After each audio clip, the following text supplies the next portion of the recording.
Big joke. Good morning, everybody. How are you? First of all, it's a great honour to be here to speak with you today. I really appreciate being asked. Before I forget, I want to thank you, the people of Waterford, for supporting me last summer to raise nearly €100,000 and to have the Piega House open in the city. And I'm sure there are many people here who walked or who came to the plaza, and thank you for that. My name is Enda. Well, it was Enda. I'm in shoe shops, bookies, McDonald's, and I'm sure some of you will walk up to me in the weeks ahead and say, "Hi, are you the washing machine man?" And I suppose you could be known as worse things. Why a washing machine? Well, I suppose the thing is, the reason I carried a washing machine was to raise funds for Piega House, who provide help for people who are self-harming or feeling suicidal, and they're opening in Waterford City this June. But the reason we carried a washing machine is we wanted to get media attention and we wanted to get money. But there was a more serious reason I carried a washing machine. The reason I carried a washing machine was because it's a really obvious, ridiculous, stupid load, I think most people would agree, to carry from Belfast all the way to Waterford. But you see, the thing is, sitting right beside you right now, one of your friends, or one of your families, or one of your teachers, someone on the cycle with you, they could be carrying a load that's far, far more significant, far more difficult to carry than a silly washing machine. And I suppose when things got difficult on my walk, one of the things I had to learn was I had to share the load with my friends. And as tough as I am, and as heavy as I am, and as hard as I trained, I did reach a point on that walk where I needed help, and I had to ask for help. And I found it a really hard thing to do. I was so shocked though at the help I got. I was so shocked at how good I felt when I got the help. And I was so shocked at how many people were out there and wanted to help and wanted to care about me. We left Waterford on the 8th of June. I'm going to tell you it was a crazy adventure. The cyclist with the sore bums that I spoke to this morning, hello, over there. I can asphyxiate your fatigue right now. On day one, I went into hypoglycemic shock and I had a seizure. I hit the floor. I came out of the shower and I went to put my shorts on. I had 2 holes for my legs to go into the shorts. I had 2 legs and I still couldn't figure it out. My brain was fried. On day 2, I lost my toenails. On day 3, I lost the fat at the front of my feet. Then my heels came off.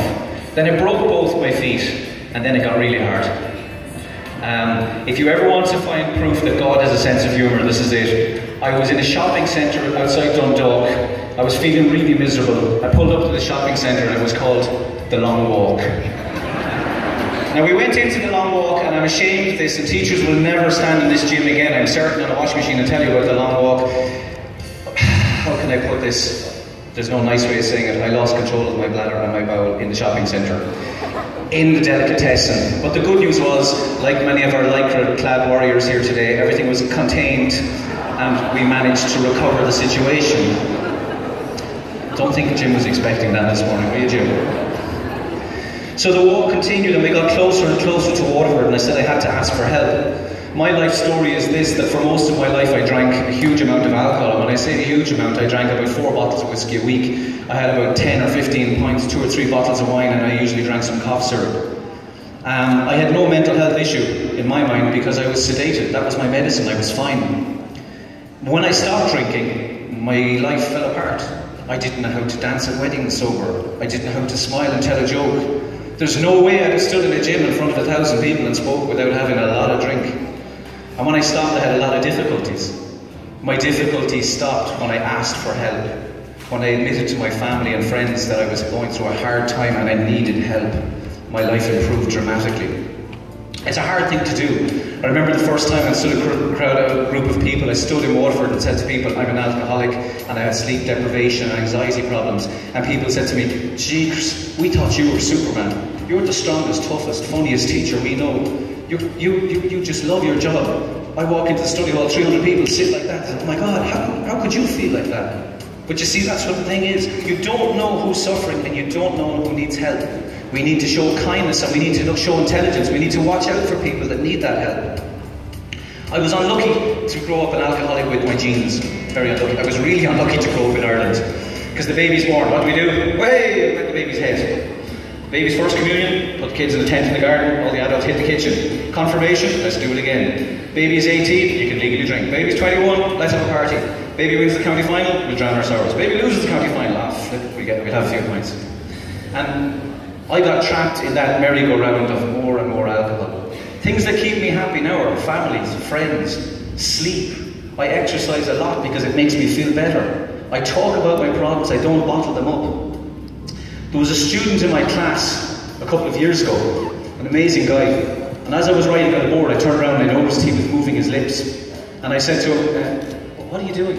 And he was a Muslim student, and I said, are you praying? I thought it was like Ramadan, and I said, do you need to leave my room to pray? And he said, no. He said, I'm repeating what's on the board so I can memorize it. I take it down, I highlight it, and I repeat it so I can learn it off by heart. And I went, wow. I said, why do you work so hard? And he said something to me no one in this room has ever said before. He said, I love the Leaving Cert. So being a nice teacher, I explained to him that if he wanted to survive coming from Kosovo to Ireland, he needed never to say this in public again. He explained to me that he had seen male members of his family executed, and that he had been forced with his mum to flee through the night, and they went to France and they went to the UK, and then his luck really changed because he arrived in Waterford. And I said, why do you work so hard? He said, I love this Leaving Cert because this Leaving Cert gives me opportunities and choices in life. I can do anything I like with my life. He didn't see it as difficult. He didn't see it as something horrible. He saw it as something that was an opportunity. So when you walk through that front door next Monday morning, will you go, yeah, no. What an opportunity, positivity, here I go. Or will you walk through and go, oh my God, double Irish, I hope she's out. I hope she has the plague. Probably a mixture of both. I was in class one day and this teacher knocked on my door. He's retired now and he's a very nice man, but a little bit mad, unlike myself. And he knocked on my door. And I said, yes, come in. And he said, Mr. O'Doherty, may I speak to your boys? Do you have teachers who speak like that? They sound like they're in a Shakespearean drama. May I speak to your boys? And I said, yes, you may speak to my boys. And he turned to my class and he said, I want your copies in the staff room by 4 o'clock. I said, grand. I went back to writing on the board. Now, what I didn't see was he came back into the class a second time. And the second time he came back into the class, I didn't see him. I was at the board and he turned to the students and he said, you are masters of your own destiny. Now, much like that young man there, they went about that high off the ground and they hovered. You are masters of your own destiny. If there's one message that I'd love you to think about today is this, that your future is in your hands. Your happiness is in your hands. There are so many things you can do to make your life better, to make your life safer, to make your life happier. Not to be passengers, not to spend your time in school drifting from here to graduation mass, to take control of where you go and what you do in your life. I suppose the things that make me happy now are exercises and family and friends. They keep me focused. I want to leave you with one last thought. I was sitting there and I was fiddling with this. It's the lid from my camera. And I was thinking, how could I finish?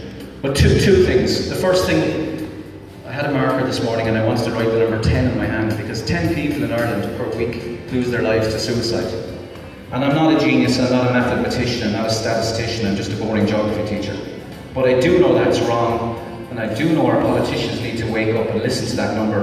And I do know good people like the people in this room, people like Jim Breen, can make a huge difference to fighting that number. My final thing is, in my pocket was the cover for my camera lens. I hope that lovely lady who has my cameras out there somewhere.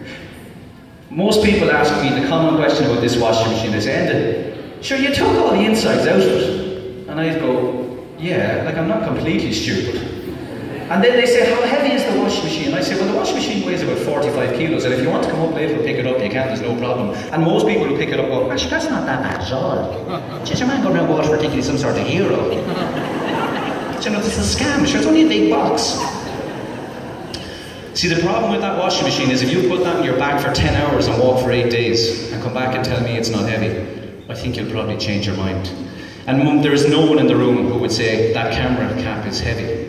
But if you extend that out and you hold that load for a long, long time, I guarantee you that's going to kill your arm, your hand will fall off, you will feel pain like you never felt before, and it's only a couple of grams. So this is the thing, if you have a problem, if you have a difficulty in your life, you got to think about it like the camera lens. If you hold that problem and you don't ask for help or you don't discuss it, that's going to become bigger and bigger and bigger and heavier. And that's one lesson I learned in life. And I hope that you can hear that loud and clear this morning. Thank you so much.